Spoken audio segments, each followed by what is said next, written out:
topic of Washington long-term care. We are finally wrapping up the chaos that has occurred in Washington, and to the good and to the bad. I mean, I think that that's what today's conversation is going to be. But most importantly, we have an opportunity to have two of my favorite gals in the industry. We have Charlene Werther and Sean Britt from Nationwide today to provide their perspective and insight on life after Washington. What are we going to expect, not only in the industry, but maybe in the states in which you have clients, and overall as an industry forecast. So we are going to have a presentation, but please feel free, type in chat or question section any kind of inquiries that you may have along the way. So with that, Sean, you ready to take it away? I am ready. Thank you. And thank you all for joining us. And again, type in a question as you're thinking of it, because we're going to answer as we go, as best as possible. So we're going to try to keep a PowerPoint presentation as conversational as one could do that. So it helps to kind of see where the beginning is. And so the recent beginning of this idea of a social long-term care program really comes from the CLASS Act. And CLASS stand for the Community Assistance Services and Supports Act. And it was part of the Affordable Care Act, but it was repealed in January of 2013, primarily because they could not come up with a valid model to comply with the requirement that the program remains financially sustainable for 75 years. There were so many ins and outs, there were so many holes in that program. They just couldn't patch them. So they repealed it, and it never got off the ground. But it definitely gave states ideas on maybe doing something on their own in their own individual states. So Washington is the first state to actually roll something out. Ironically, the voters didn't want it. They rejected it not just once, but twice. Legislatures, however, were determined that they were going to have this bill, so they just went ahead and passed it through the legislature to make it happen. And it is going to happen. I've had a lot of people say, oh, do you think it'll get repealed? At this point, no. I mean, we're literally, just a little over 2 months away from the tax starting to be taken. So at least for the time being, it's on its way. It's going to start January 1st. Now, the payroll tax of 0.58% is going to be taken out for every W-2 employee, which is 58 cents per 100. Now, the irony is the bill was priced prior to COVID. So there's a lot of actuaries who are saying right now the tax is way below the financial sustainability that is required of the bill. And the tax can go up to keep it sustainable. Estimates are 0.66 to 0.68 going out the gate. We don't know if or when they will raise it, but that's a wait and see. Benefits are supposed to go up, but they can be adjusted downward if that's what they need to do to make the program financially sustainable. So there's a lot to wait and see in regard to how this Washington program is going to actually pan out in the next year or two.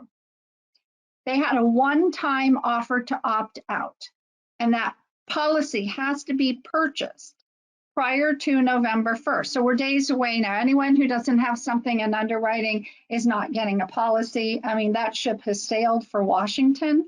But that's what this program is about today, to make sure your clients can literally get on board the ship to avoid the tax in other states. So what states are considering a program?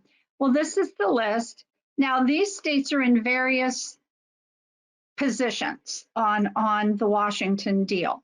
From we're ready to start our own program, to we tried to do it before Washington and failed, to we're just watching. We're watching and waiting and thinking about it and seeing how this all plays out in a few other states before we try to do something. The next state likely to pull the trigger on something is California. They actually are meeting on this right now. So there's actually, a website where you can follow what's going on. They're still in the early stages, but they are definitely in forward moving mode. So if you have clients in California, now is the time to start talking to them about long-term care coverage, which I will go over in a moment as to why. But, a lot of people in our industry know people. And when I say we know people, we may know someone who is a state legislator, or we may know someone who works for a state legislator. But many of us know people. And if you know people, there are some things to learn from Washington that you might want to discuss with those people you know, so that any program that happens to be planned in your state might be better than what Washington put together. So some of the takeaways from the Washington CARES Fund is that low-income families can't afford a few $100s in tax. A $50,000 income would require $290 of additional tax. If you're raising 3 children, you've got a couple with 2 or 3 children, and they're surviving in Washington on $50,000 a year. I don't think I have to explain to you that $290 is just something they can't afford. That is a couple of weeks of groceries, and literally they're already surviving on a shoestring. So we certainly, why are they in the program? They probably would qualify for Medicaid waiver anyway. On the other hand, the self-employed are not required to participate. They can choose to, but they're not required to. What I want to know is why? Why do they get to choose whether to participate or not? If you're a W-2 employee, you don't get to choose, but if you're self-employed, you do get to choose. So I'm not quite sure what the purpose of that is, and no one's been able to explain it to me. Cognitive impairment is not treated as a separate qualifier. If you have private long-term care insurance and you have cognitive impairment, that is enough to go on claim. Not in Washington. They require 3 out of 10 Washington mandated ADLs, which are a combination of ADLs and IADLs. So you have to have 3 out of 10 impaired to qualify. This means some dementia patients may fail to receive benefits. So for example, my mother, who had dementia, could do everything on Washington's list of ADLs except manage her medication. So she would only have 2, dementia and the inability to manage medications. And yet there was no way she could live on her own. She needed to be in an environment cared for 24/7. She wouldn't have received any benefits until the end of her battle with dementia. And this is one feature a lot of people in the industry are pretty upset about. If you're an employee living out of state, you may have to pay the tax, but you'll get no benefits. If you work for a Washington company, but you live in Oregon, you're still going to have to pay the tax, but you're not going to get any benefits.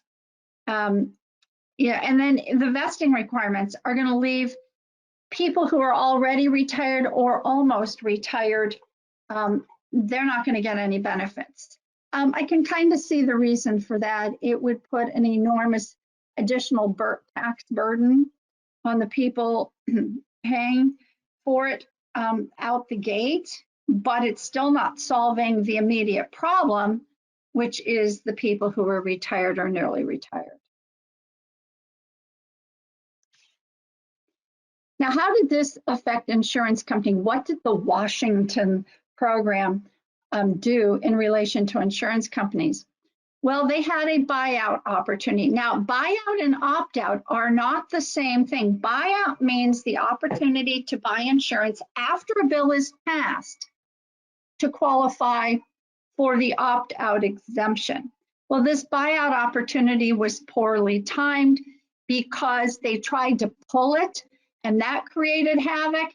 And so after a bunch of negotiations and compromises, we were left with a buyout period that was essentially 5 months, which created a massive outpouring of people wanting to buy long-term care, and the insurance companies couldn't handle the business. So what will other states do? Are they going to allow an opt-out? Maybe. California right now is discussing an opt-out, but they haven't discussed a buyout opportunity. So why is this important? Because if you've got clients in California, now is the time to buy a policy. If they're going to allow an opt-out, they may do what Washington wished they had done, which is only allow people to opt out who already owned long-term care policies prior to the initial bill being signed. Anything after that would not qualify for an opt-out, and they would have to pay the tax. Opt-outs just don't, continual opt-outs will not pay for what they need to pay for a reasonable price. These one-time opt-outs are more for optics. It's to make the state look like they're rewarding people who did good planning. But they're only going to reward the ones who are able to do good planning now, not in the future. So it's important, especially for your California residents, you talk to them about long-term care now and get something in place. The recertification process should be loud and clear in any future bills. It is not clear in Washington. In fact, Washington keeps hinting at the fact that there's going to be no recertification process. They really haven't said there is, but they've hinted around that people could potentially lapse their policies and keep their exemption certificate. This lack of clarity, the big fear in our industry is that it's going to lead to high intentional lapse rates, meaning once these people have their exemption certificate in hand, they don't think they need to keep their policy any longer and will just get rid of it. And that's going to mean chargebacks to agents and BGAs and financial impact to insurance companies. What about the Washington effect on clients? Well, this is the big one that I'm concerned about. Any state, not just Washington, but any state that puts a program in place could give false security to their citizens that this state has taken care of them for long-term care, which could disincentivize any client from purchasing meaningful long-term care coverage. In Washington, they're going to have total benefit of $36,500. That's it. Not every year. That's it. Over their that's the only amount they get. They have access to it their entire life once vested, but that's all they have access to. Is that really enough for the type of care your clients would want to have? Most likely not. And while it's supposed to go up with the CPI, the problem is it still has to be a financially sustainable program. And based on what I'm hearing from the actuaries, I don't see how they can raise the rate under the current tax rate they're charging. So we don't know what's going to happen there. And remember, only working people can vest into the program. So how are you going to handle non-working spouses? And that's something California did bring up already in the discussions they're having, is how are they going to deal with non-working spouses? One of the unfortunate things was Washington was very, they put out a lot of bad press about the LTC industry. They said the industry was broken. They actually put that in the bill, which I think is terrible. I mean, it's not broken, it's evolved. They've used a lot of erroneous information, 20-year-old information that's no longer true. And it was used as part of their campaign to explain a need for this program. The problem is, on the, they speak out of the other side of their mouth saying they want people to buy additional coverage, and yet they've essentially denigrated the industry they want their constituents to buy insurance from. So that lack of trust could result in a lack of further planning, since the state is telling their constituents that the LTC industry can't be trusted. So it's, it's very disturbing. We hope other states don't go down that path. Now, who is most likely to benefit from these state bills? So it's going to be low income employees that just missed that Medicaid qualification cutoff, uninsurable employees, who just don't have an opportunity to buy, especially if they're older. If they're younger, in theory, they could probably save more than paying the tax would provide for them, but that's assuming they would stick with the plan, which we know a lot of those people won't. It would also be good for any person who is young. I mean, as we know, we're not selling long-term care to 25-year-olds, and we sell very little to 30 to 35-year-olds. These people would be willing to buy it at an older age, but what happens if they have that unforeseen event? This program would actually cover that. So that's a good thing.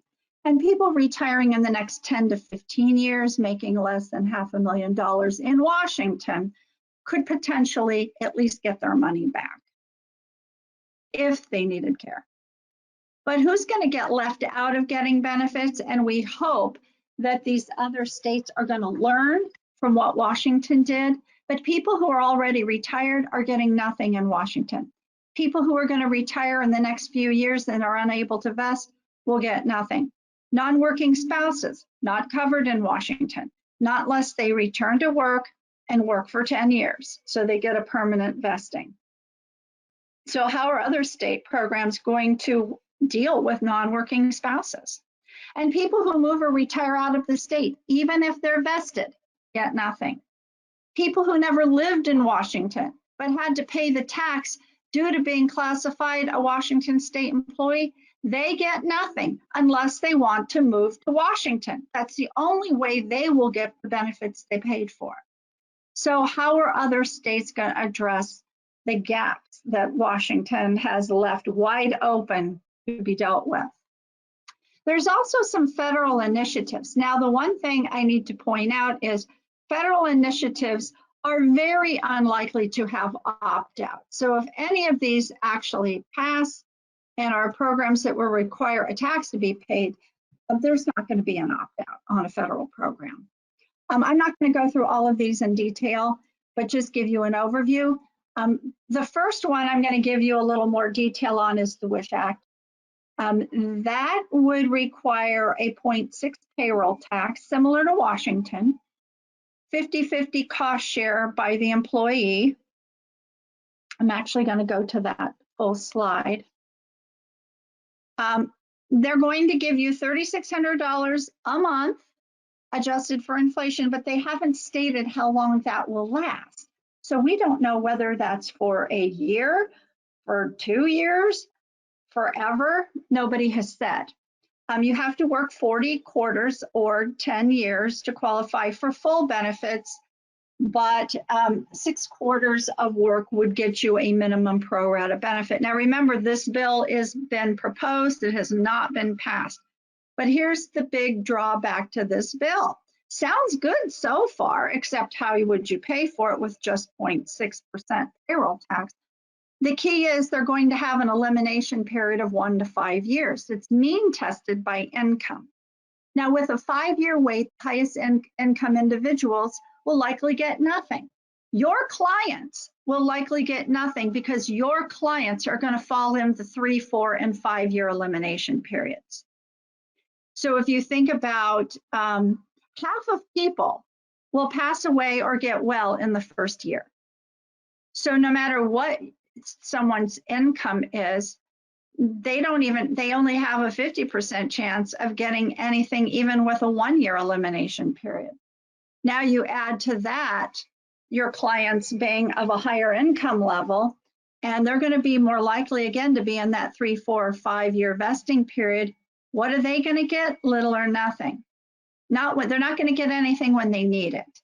So again, this is a reason to tell your clients these federal bills are probably not going to help you. You need to plan for your own long-term care. The good news is they are going to use the federal standards for long-term care claims, which would be 2 ADLs, impaired or cognitive impairment. But again, this bill has been proposed. It has not been passed. There's another bill put out by the Biden administration and some senators, basically expanding Medicaid, but they're planning to use a $400 billion budget to do this, which, and again, it's called the Better Care, Better Jobs Act. And what they want to do is keep more people at home for care and pay the caregivers more benefits and wages. How they're going to do all of this has not been laid out. So that's all the details I can give you. There's some proposals for caregivers, which isn't a bad idea. It would be tax credits for them. And another one for caregivers that would help them with their Social Security benefits should they have to leave the workforce for a while to provide care for a loved one. Now, the bill I really like, and the bill that would help our industry the most, is the one proposed by Senator Pat Toomey. If anybody knows anyone on a federal level that could help push this, please speak up. But this would allow individuals to use their qualified money to purchase long-term care insurance. It would include riders on life insurance and annuities. That's been clearly stated in the bill proposal, and linked benefit policies as well. So you would be able to use up to $2,500 a year, and that would increase every year to pay premium for long-term care insurance, and those funds would not be subject to income tax or pre-59.5 penalties. The idea here is this bill has been proposed because they understand that if the private pay LTC insurance industry is not strong, then the caregiver industry is not strong, because it's the private pay that keeps the quality of care and better wages, which promotes better caregivers. It's the private pay who supports all of that. So again, this is a good bill. It's just a bill. It has not been passed. So we'll see what happens there. So why do you want to discuss long-term care with your clients today? Well, 25 to 30% of people are already discussing state mandated LTC programs. Any opt-out opportunity, remember, opt-out is different than buyout. Buyout means you can still buy a policy after the bill has been signed. I have a feeling most of these opt-out opportunities, if they exist, are going to require the policy to be purchased prior to the governor signing the bill. And there's no guarantee that there'll be an opt-out at all. But if your client wants to avoid the potential rush and wants to make sure they get something in place and want to retain their choice of policy and benefits, now is the time to buy. The mad rush in Washington forced some insurance companies, in fact, some said, we are not going to be involved in this mess. We're out. They didn't even get in. The minute this whole thing started, they said they were out. So they didn't even get into it. The companies who stayed in had to eventually cease accepting applications prior to the deadline. They all did. There's nobody left because they were overwhelmed with applications. So if you want to avoid that rush, some of the companies put minimums. You had either buy a minimum benefit or you had to have a minimum premium, and they pulled some of their choices of long-term care coverage. So, and again, if you want your client to retain total choice of the type of policy they want and to buy the kind of policy want with the premium they want to pay, now is the time to do it. And the reason the insurance companies did this is trying to control the number of applications or control the risk of the intentional lapses that everyone is afraid of. And again, we all know the coverage is going to be more affordable now than tomorrow. Price goes up with age. And remember, I think we all know health does not improve with time. Every one of you has had a client who said, oh, let me think about it next year. And when next year came, they weren't insurable anymore. Waiting is never good. Non-working spouses are unable to vest in Washington, and that could be the same in other states. California is trying to figure out, how do we cover a non-working spouse? They haven't come up with a solution yet. And clients are more likely to work with you now on a realistic plan versus trying to do tax avoidance at the last moment. So your best chance for a policy that sticks is to do proper long-term care planning now. One of the things we know is that when people are buying long-term care insurance because they know it's the right thing to do, there's a 96% retention rate, which is pretty much the highest in the business in as far as any type of insurance or financial products are concerned. So who should consider an opt-out? Well, that's an individual decision. There's some people who actually want to be in the program. You know, some people feel it's their duty to pay the tax, and if that's how they feel, that's fine. But for the ones who don't want to pay the tax, and better yet, want to do proper long-term care planning, high earners are, obviously, they're going to pay far more in taxes than they might receive. We had one case a few months ago where he was going to be paying $12,000 a year in this tax. He was clearly a high earner. He ended up putting that $12,000 a year into a 10-pay with our Care Matters product, which bought him an enormous benefit pool, and he's not going to pay the tax. He's the type of client we're looking for, someone doing proper planning, not just buying the minimum amount to get out of the tax, but saw the benefit of taking that amount he would pay in tax and leveraging it in a much better product.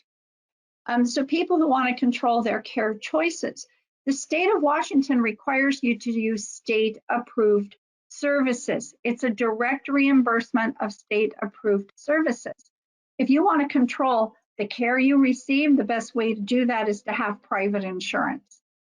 Young up-and-comers with growing salaries are going to be paying tax for decades, and so these people are definitely going to pay more in tax than they'll ever receive. They're a good candidate.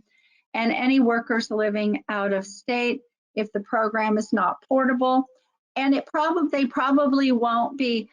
The one thing I will say about Washington, they had a legitimate reason for not having a portable program, and that is because they were going to have direct reimbursement of state-approved services. They did not have the capacity to comprise a list of approved services in 50 states, and that makes sense. So you can probably count on these state programs not being portable unless they're going to pay a cash benefit, and I'm not sure they want to do that. So we don't know what's going to happen. Actually, the Class Act was a cash benefit. So it's definitely possible that could happen. But again, wait and see. And so there's a lot of reasons to plan with private long-term care insurance. But remember, the state program is a one-size-fits-all. It's the same benefit no matter how much tax you pay. And, you know, with the potential for means testing, some of these states might see what that one federal bill has been proposed and may start mean testing high-income individuals who could receive the least amount of money.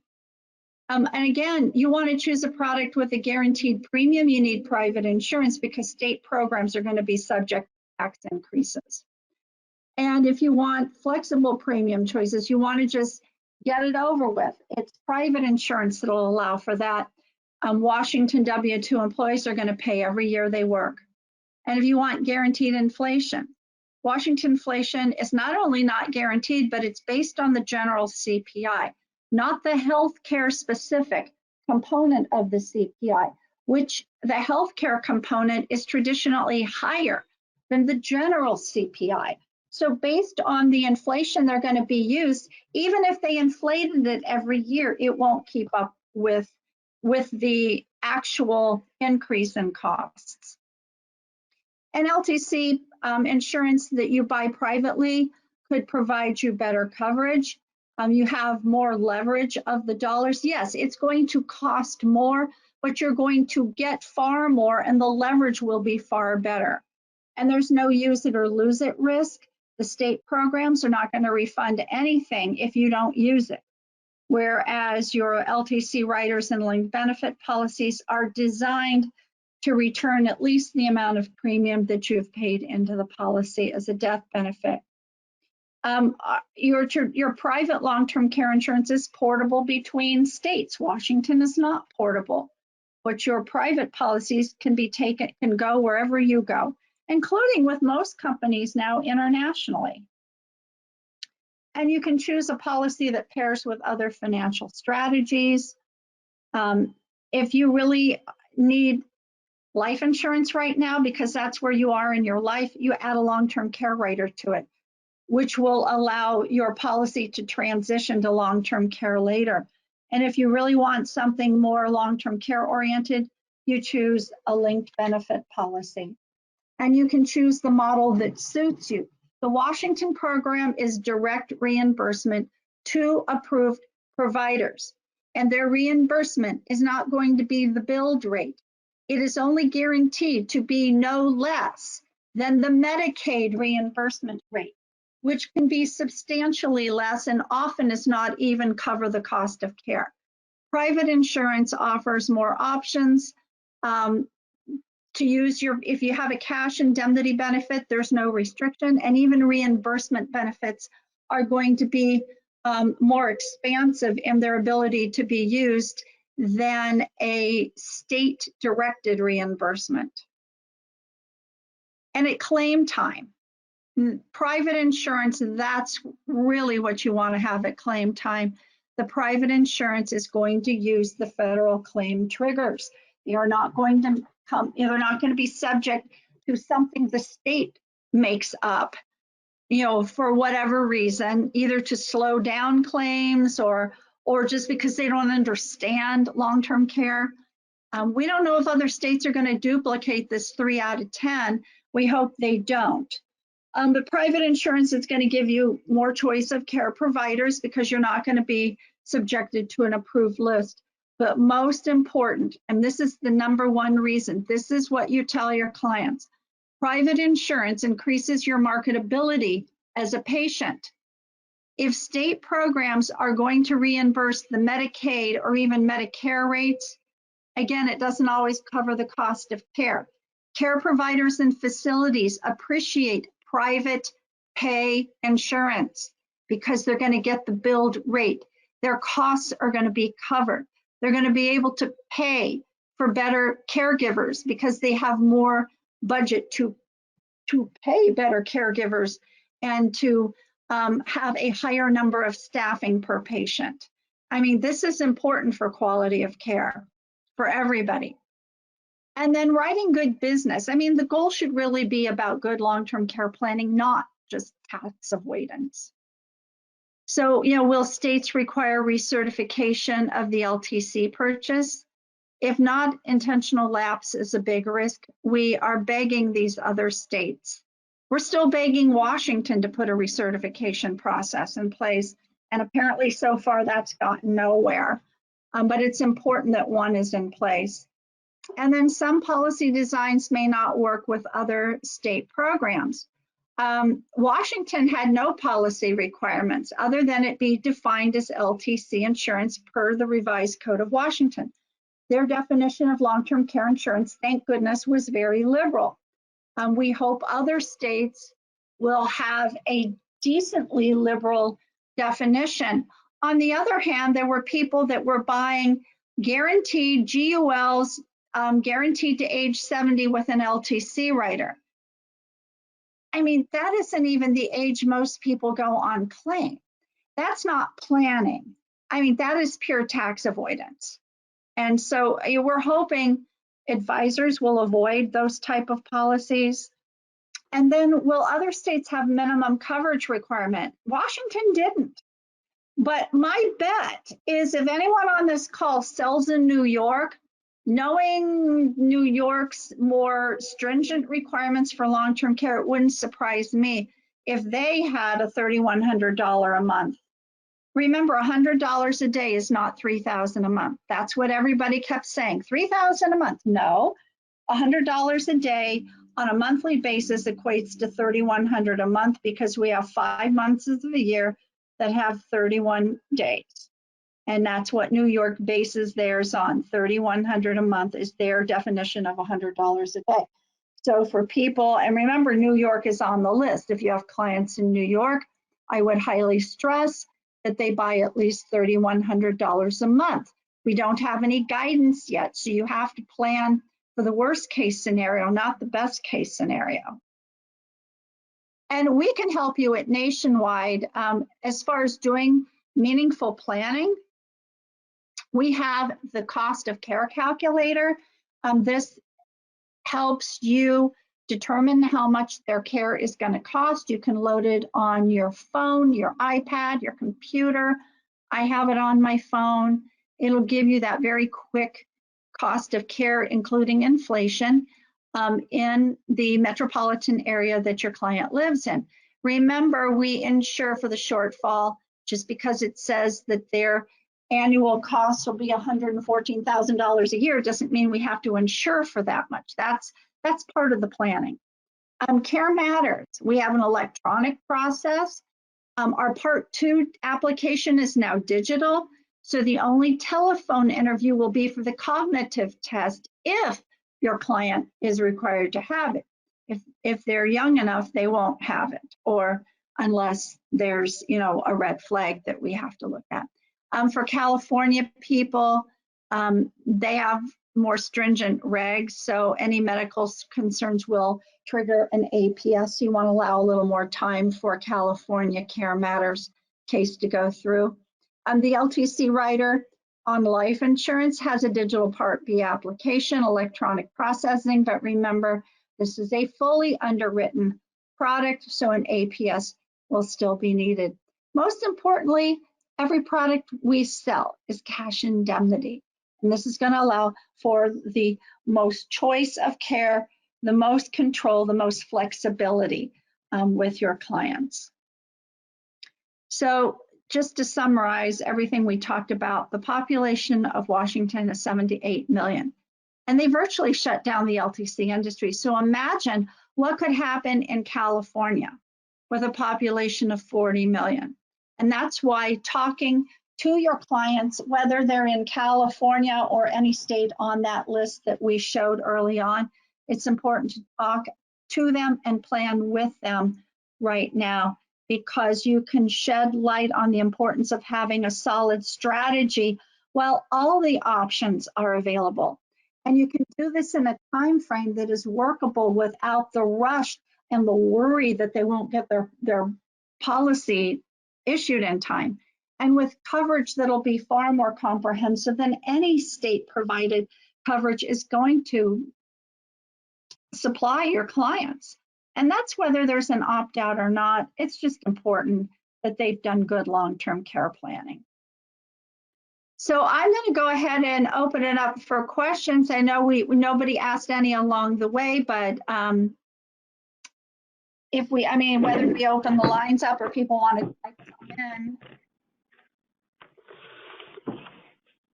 Sean, thanks so much for all this information. This was quite a lot. I am kind of waiting for a couple questions to come in here.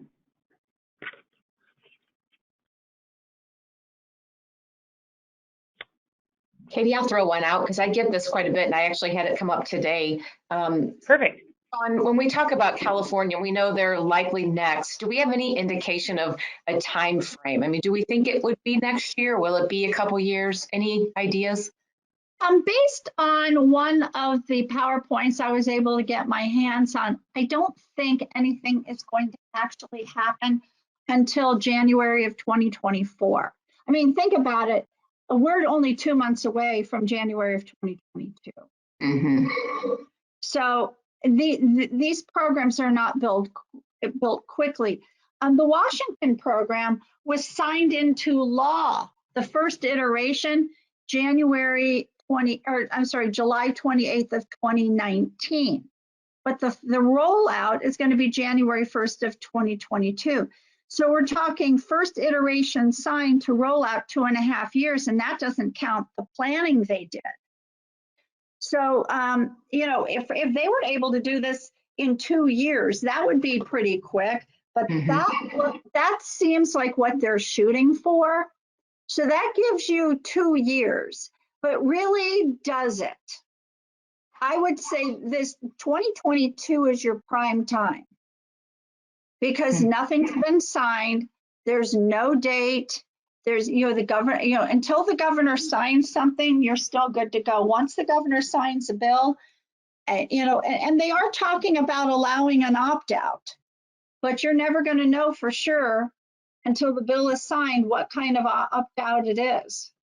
And again, after everything that's happened in Washington, my bet is these states are only going to allow opt-outs for people owning policies prior to the first iteration of the bill being signed. So now is the time to talk to anybody, but especially your California clients. Perfect. Thank you. So I have a couple questions that are coming in now. It says, what happens to states on the list? And so regarding the federal regarding any kind of federal plans. Well, that's an interesting question I get every program, and nobody really knows for sure. For example, let's say that the WISH Act passes. Your clients wouldn't be getting anything until 3 to 5 years into a claim.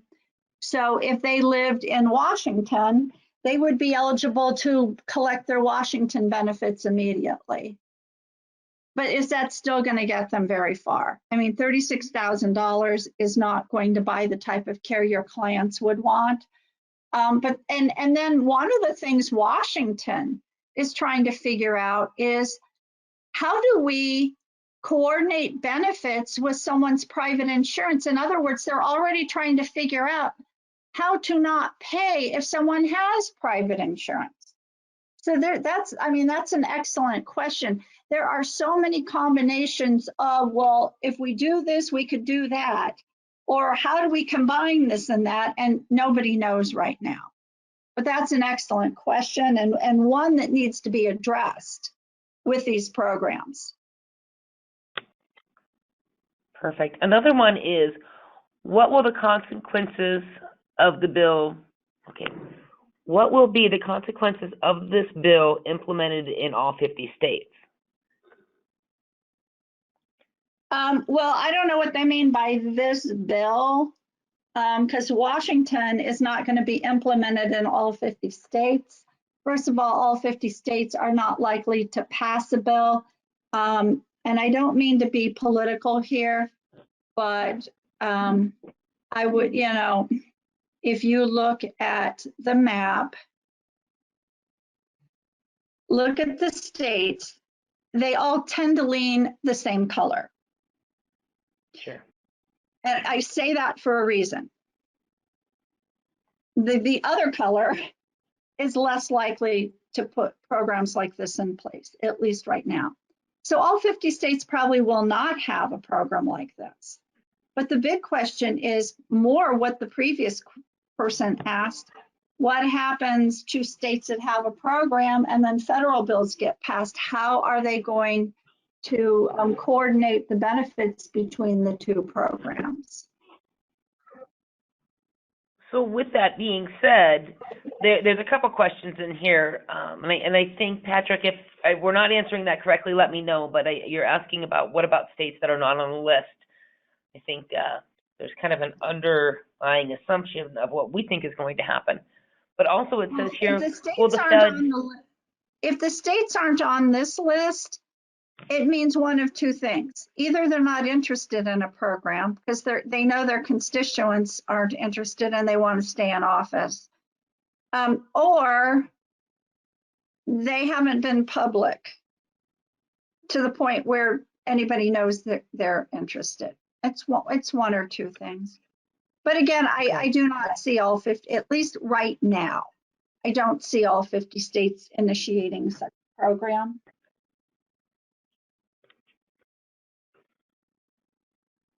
Not another in question one other question is regarding the states on the list, and I think we've kind of touched on it, but what would be their rollout and any opt-out options? Are these being discussed at this time? Well, right now, California is the only state that is truly in movement, in what I would call substantial movement. Hawaii and Hawaii apparently has tried to put a program in place but failed. And then there's a state that's not on the list, and I believe it's Maine, that tried and failed. But for whatever reason, they're not on this list. So maybe when they failed, they just put it to bed. So again, we don't know.